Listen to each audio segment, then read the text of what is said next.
What's up, everybody? It's Nicholas, and I'm back with yet another amazing LEGO creation. What I have for you today is the Maschinengewehr Achsein, better known as the LMG 0818 from Battlefield 1. This weapon, there isn't much information about it, because, well, when it got into service, the war was basically just about to end, and, it didn't really reach the frontline troops. They really only issued to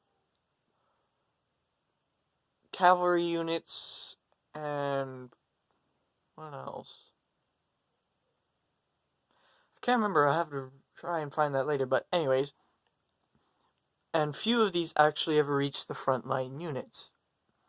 But if you look closely enough, you can know, if you look closely enough at the refuge photo down there.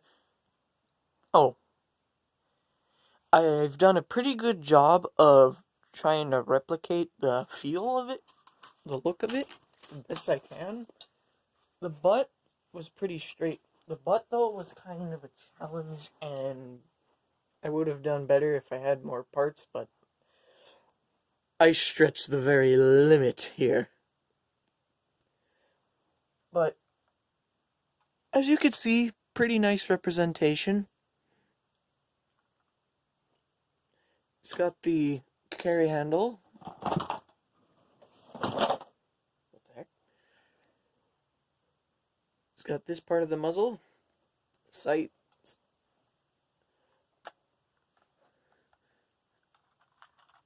charging handle. It's, although unlike the AK, it's not spring wound, so when I push it forward, I have to pull it back manually.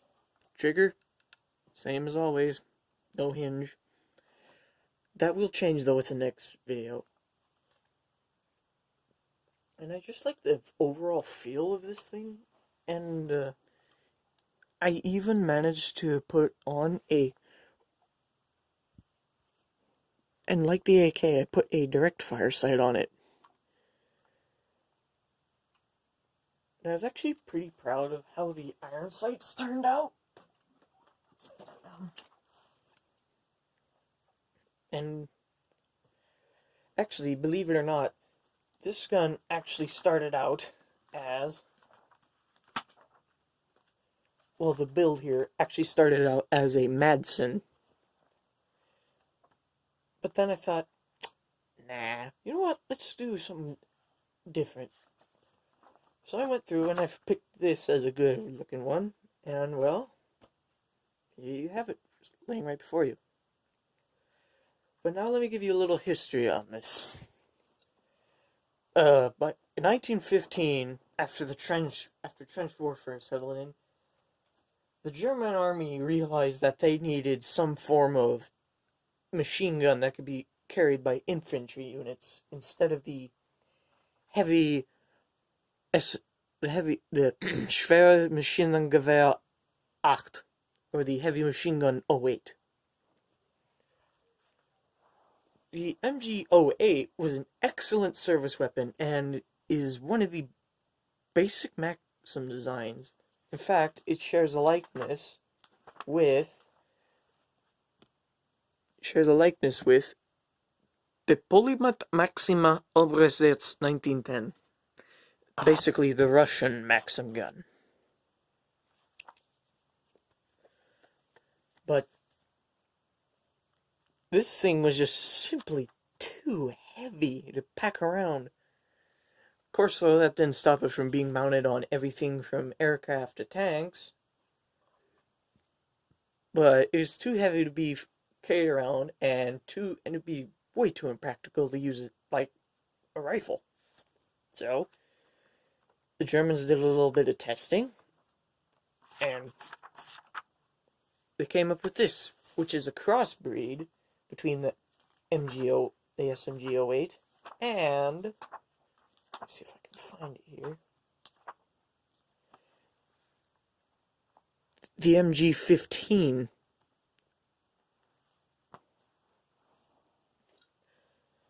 But it's And the results of the experimenting and testing and designing emerged as the MG0815, which, if you've played Battlefield 1 before, you recognize instantly as what the Sentry machine gun class totes around all day long.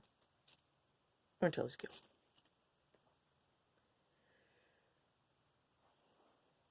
The MG0815 kept the basic mechanism of the SMG08 and the water cooling system, but they made the jacket smaller. The receiver walls were made thinner, and some detailed parts were eliminated and a bipod replaced the heavy sledge mounting, although the bipod had a really unorthodox placing. Let me just get it mounted on here. In all my years of existence, I have never seen a machine gun with a bipod like that until I stumbled upon these.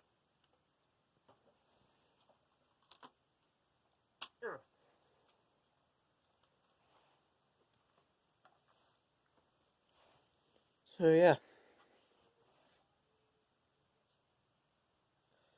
Some changes were also made to the sights. Pistol grip and butt were added. Yeah. But the 0815 could not, under any circumstances, be called light. It still weighed a whopping 39.7 pounds. That's a lot. To be lugging around all day. But it still was portable and could be fired from a standing position if the fire had the weight being taken by a sling. Shorter fabric belt was introduced to make handling easier, or a belt jump could be fitted, Battlefield 1, to the side of the weapon to prevent feed belts dragging in the mud. I mean, come on, if you got mud on your belt, that gun ain't firing nothing.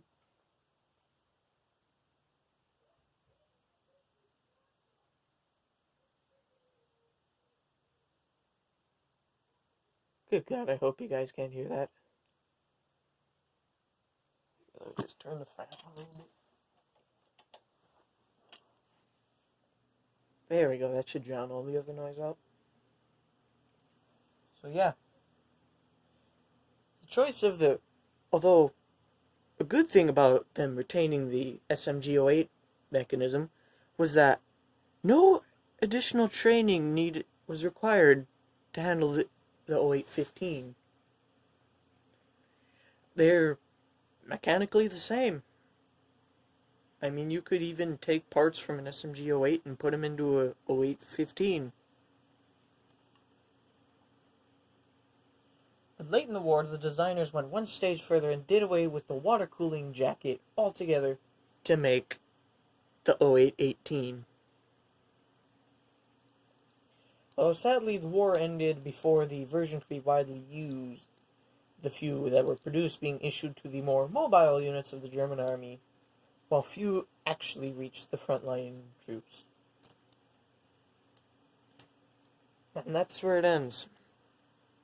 I know the little bit in my handy-dandy little book here has more, but I'm just going to stop at the 0818 because, well,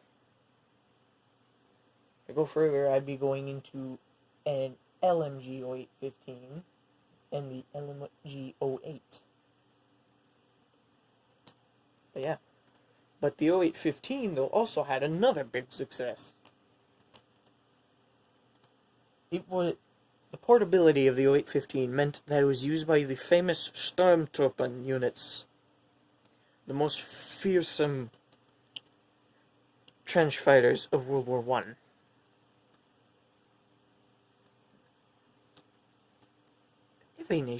Every country experimented with the stormtrooper tactics, but it seems that Germany's stormtroopers stand out the most. Why, I do not know. Perhaps because they were the first.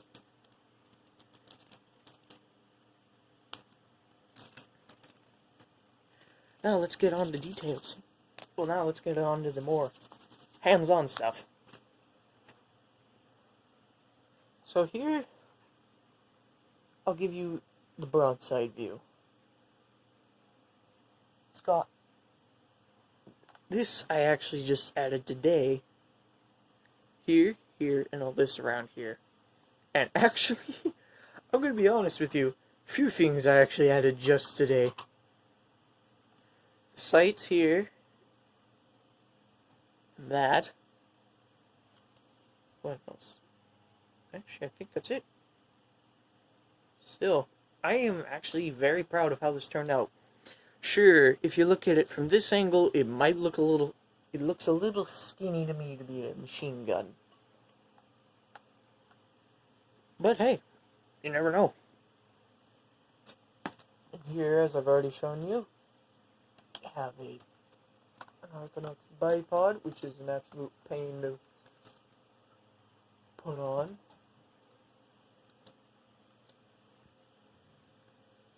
We could set it up like that. Also, I use these track links as belt. Oh boy, it might not fit in here now that I put that in. Oh, it's just what I feared. Should have done some testing before this, but hey, I'm famous for winging it.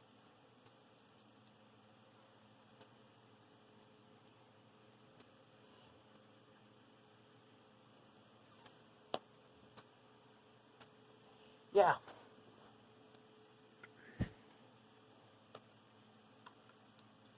Oh, wrong. Actually, no, that's correct. Got it. So now I can put this belt in. Now we're ready to mow down some. Now we're ready to mow down some pummies. Yeah. Also, I did build this very. This thing looks absolutely insane. It looks like Picasso. Yeah, Picasso was working for the German army in World War I. Oh yeah, and it even has a little crank, although it doesn't really work because the belts get jammed. Here, let me try and get the foot. Yeah. Usually just gets jammed in there, which sucks. That would have been neat if it would have actually worked. But yeah. And it does attach, and I can put a teeny sliver of track link in. Although it is a sort of tedious process, but I'm going to still do it nonetheless. It's my dedication to the fatherland, matches that as mine to the motherland. Come on. Come on. No. I almost hit it.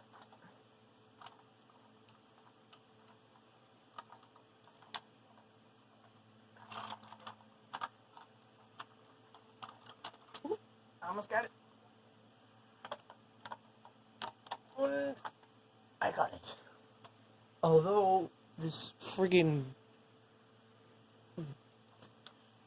I don't know what to call it, mag weighs down the gun extremely.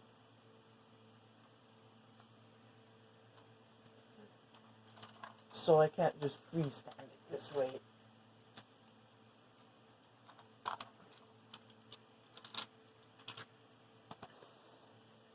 Which kinda sucks, but hey. I can improve in the future.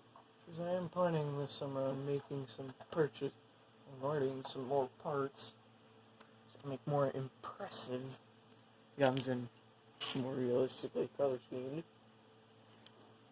But yeah. So that's it. The LMG,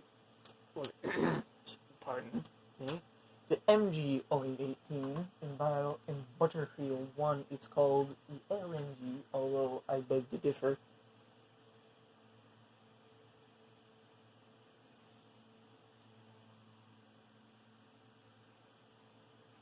Yeah, and in Battlefield 1, depending on how good you are, this thing can absolutely slay.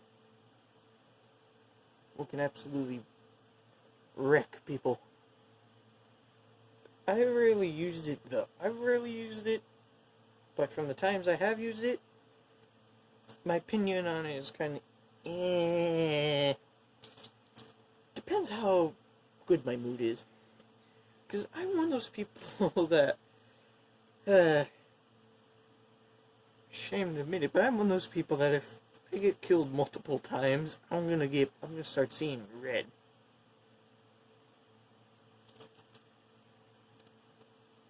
But, yeah. Actually, but back to but I'm gonna go back very quickly to the part about when it was when it started out as a Madsen. This part right here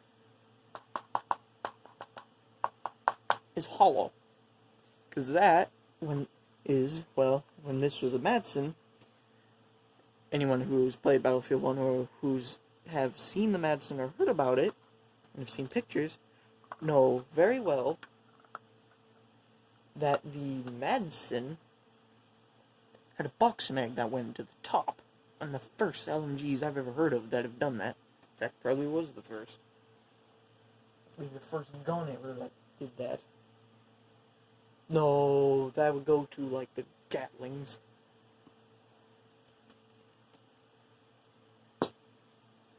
And yes, this helmet is authentic. If you were wondering. I can't really tell what era it is, but I think it might be World War I because of the state of it. And also the World War II models had the rounded edges here. It's had more rounded edges here. I also think it looked different on the inside too. Also, a neat little thing I noticed about this is that this has a serial number stamped into the back right around there. I don't know if you can see it here. Now you should be able to see it. It's right there. I noticed that like the first day I got this, and I was just wowed. And I can just barely make out what looks like a P and a K, a 0, a 6, and a 4. Yes. Also, my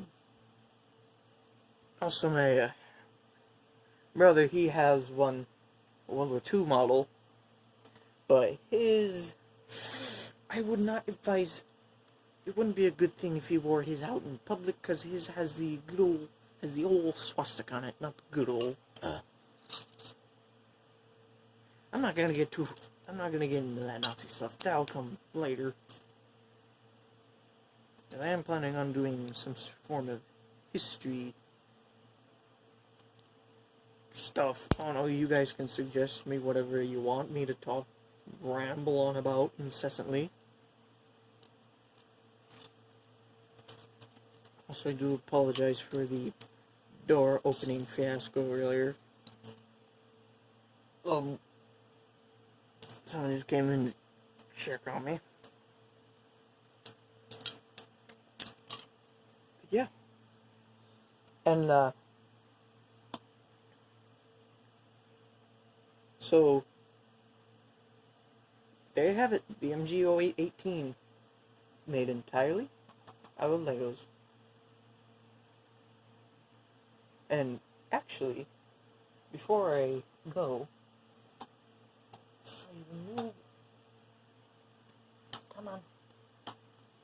Come on, what's your problem?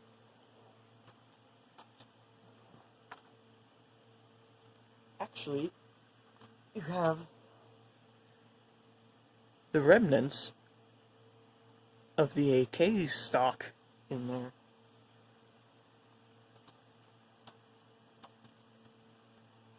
Luckily, the AK had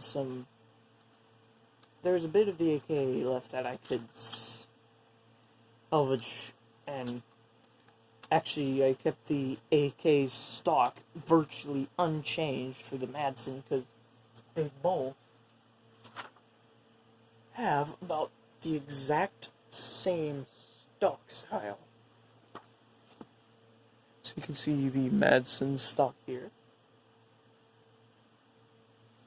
and the AK stock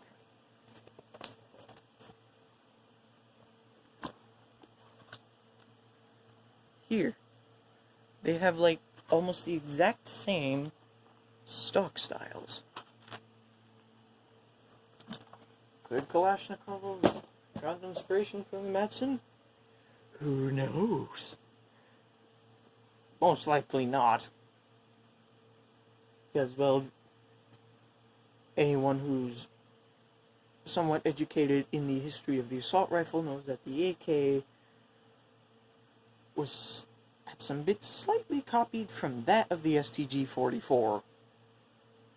Hint, the gas mechanism.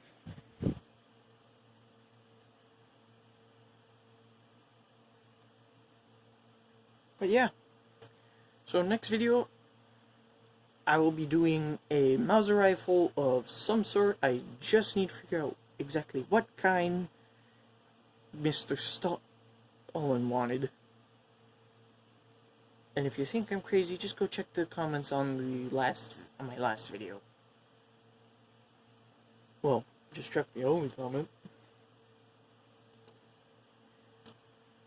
Oh. But, yeah. So leave any suggestions. This will be the last video I'll be taking suggestions on, because, well, no. I will be taking one more suggestion after this. One more. So, I'm going to be building some form of Mauser rifle, and I'll be showing it after this video. I'll take a suggestion from this video, and then any suggestions on the Mauser video. So 3 more videos. Hopefully. Yeah, most likely, because I can churn these things out in a couple of hours. Although it does take a while for me to refine the design. And I promise you, if I make any further improvements on this gun, I will make sure to let you guys know about it. So, yeah, that's all for now. So, auf Wiedersehen. Woo!